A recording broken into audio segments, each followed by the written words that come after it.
Bonjour à tous et bienvenue pour une nouvelle vidéo. Aujourd'hui, je vais vous présenter un des derniers jeux que j'ai reçus, parce qu'en fait, finalement, j'ai fait aucune vidéo sur les jeux que j'ai eus cette année, et j'avais très à cœur de vous parler de celui-ci. Alors, c'est le Tarocchi Italiani de Valentina De Luca. C'est un tarot qui a été en projet Kickstarter, et que j'ai vu passer une fois le projet Kickstarter, terminé et en début d'expédition. Je suis tombée dessus sur Instagram et j'ai eu un coup de foudre. Et pourtant, de base, je suis, clairement plutôt branchée Rider-Waite-Smith et absolument pas, j'en avais aucun en fait de Marseille. Autrefois, j'ai eu un Grimaud avec lequel, je me suis pas spécialement entendue. Je le trouvais, pas forcément très joli et il me parlait pas. Et le livre que j'avais, qui était fourni avec, ne m'a pas spécialement aidée en ce sens. Mais celui-ci, vraiment, j'ai flashé complet. Alors, j'ai contacté la créatrice et après quelques péripéties et difficultés, et en fait, elle me l'a, expédié et je sais plus à combien il était, je crois qu'il était aux environs de 70 €, il me semble. Voilà, donc c'est une créatrice, italienne et vraiment je suis, ravie. Vraiment il est, très, très beau. C'est une, tote box, mais elle a un toucher un peu, cartonné, elle est pas du tout plastifiée et j'aime beaucoup et de ce que j'ai lu sur, Kickstarter, elle avait très à cœur de faire quelque chose, qui soit suivi par elle de A à Z. Avec, des matériaux, de qualité. On va regarder un petit peu les cartes. Alors les cartes, hop là, donc hop, les tranches sont neutres. Là vous avez un petit mot, de la créatrice. Hop, je ne m'attarde pas spécialement et là vous avez le certificat, d'authenticité avec les donc 1000 exemplaires qu'elle avait dû, je pense, créer au départ et j'ai le numéro 858. Voilà. Hop, les coins sont accusés. Je sais qu'il y a beaucoup de personnes qui aiment pas. Moi, j'ai pas spécialement d'avis sur la question, en tout cas pour le moment. Même si, oui, je suppose que ça s'abîme plus vite que des coins arrondis, c'est possible. D'autant plus que là, c'est pas de la carte, plastifiée comme on en trouve, généralement. On est vraiment dans quelque chose, j'ai envie de dire comme autrefois. On est sur du carton. Le carton, voilà. Pas de plastification, donc je sais pas si vous entendez le bruit. J'aime beaucoup. Donc les coins accusés, hop, le dos est comme ceci. Alors il y avait une histoire sur le dos, mais je ne l'ai pas retenue, je vous cache pas, j'en sais rien. Voilà et en fait, c'est une artiste, aquarelliste qui a recréé, toutes les arcanes du tarot de Marseille. Alors la carte est un peu plus grande qu'un Grimaud classique, je vais vous montrer. Hop, tac, voilà.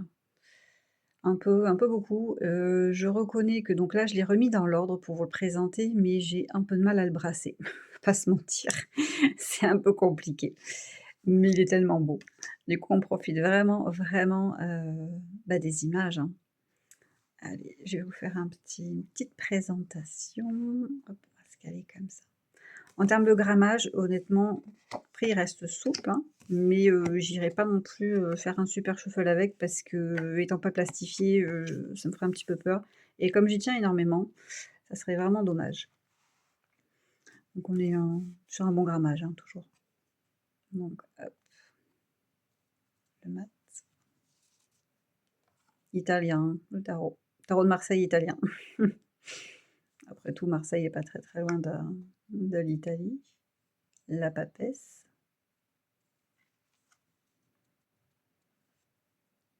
L'impératrice. Quand même, les détails du visage sont fous.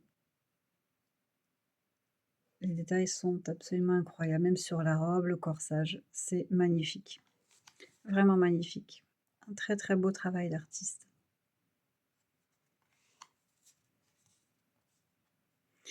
Et du coup, eh bien, ce jeu m'a donné envie de creuser un petit peu plus, cette histoire de tarot de Marseille. Donc là, hop, je fais une digression vite fait. Il y a sur certaines cartes 2 possibilités. Moi, j'ai choisi, celle-ci avec les amoureux, ça me fait plus penser à ce que moi j'aime dans cette carte, cette notion de choix, que l'amoureux, qui est d'ailleurs comment dire? Une représentation un petit peu plus moderne. Parce qu'à la base, c'était vraiment, ces 3 personnages avec le petit ange sur le Grimaud, par exemple. Donc là, voilà, je suis en plein, dans la connaissance du tarot de Marseille. Même s'il y a des similitudes avec le Rider-Waite-Smith, il y a quand même quelques différences et puis l'iconographie n'étant pas la même, hem, ça mérite quand même de se pencher, sur le sujet. Elle est froide cette justice. Alors l'ermite, c'est pareil, il y a 2 notions, celle-ci étant, de ce que j'ai compris, plus ancienne que celle-là, avec cette notion de temps. Alors je sais plus si c'est temps dans le cheminement. Il y a encore pas mal de choses faut que je revienne un peu sur son site Kickstarter à apprendre là-dessus. La roue de fortune. La force. Très élégante. Le pendu.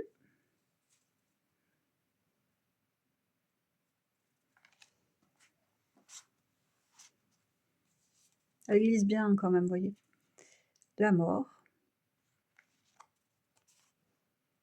Tempérance. Pareil, le diable, 2 cartes. Donc comme toujours, j'ai mis celle à droite que j'ai choisie parce que voilà, affaire de goût, hein.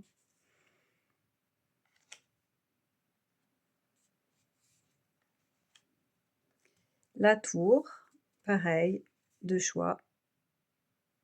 Moi j'aime bien celle-ci.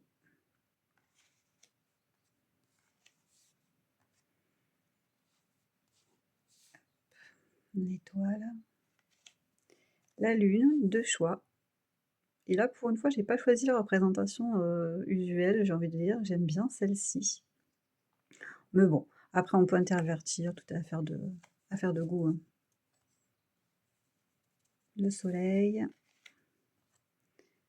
Le jugement. Le monde. L'as de coupe.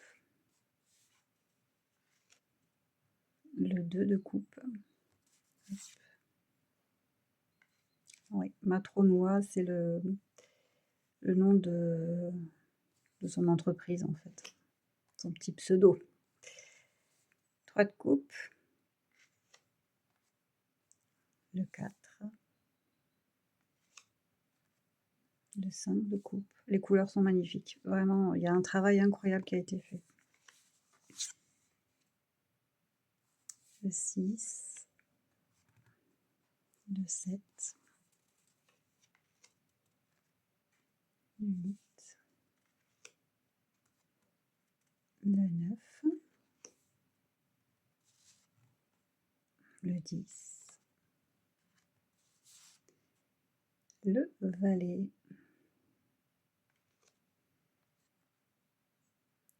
Le cavalier. La reine. Le roi.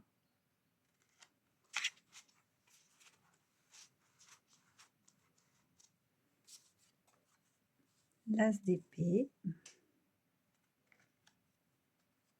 Le 2 d'épée. Le 3 d'épée. 4. 5.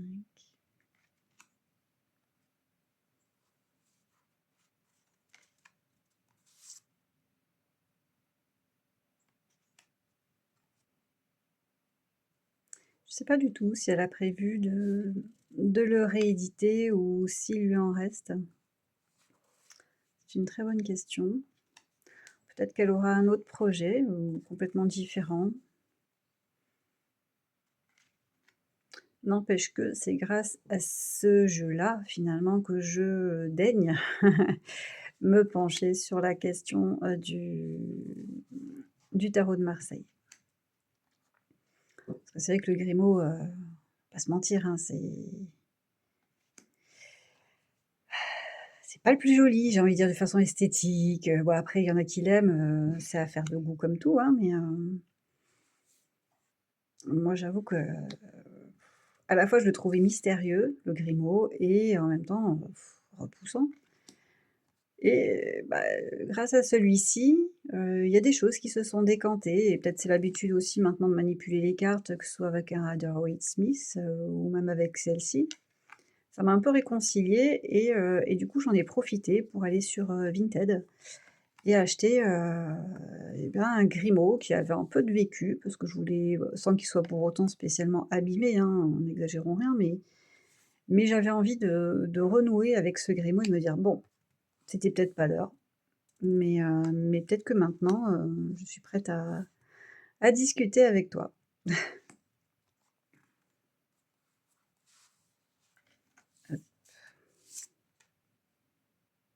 Le valet de bâton, cavalier de bâton,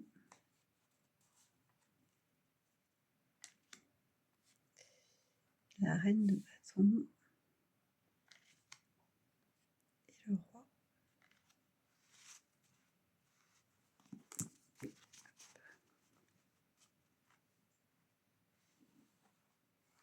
La dernière suite, celle des deniers.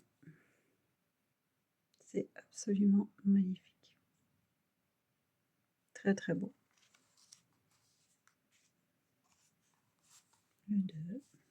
Matronois. Si vous la cherchez, regardez sur Instagram, Matronois, vous la trouverez et c'est vrai que j'ai pas spécialement vu passer de choses, alors, est-ce qu'il y a un projet en cours? Je sais pas. Le 4 et le jeu est arrivé dans un colis, absolument magnifique, hyper bien emballé, avec un petit seau en cire, voilà, à l'ancienne et moi j'adore ça. J'adore vraiment ça.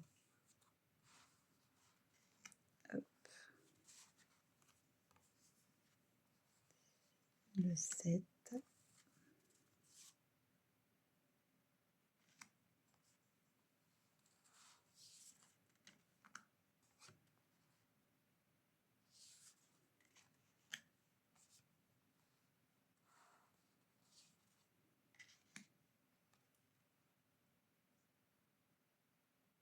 cavalier,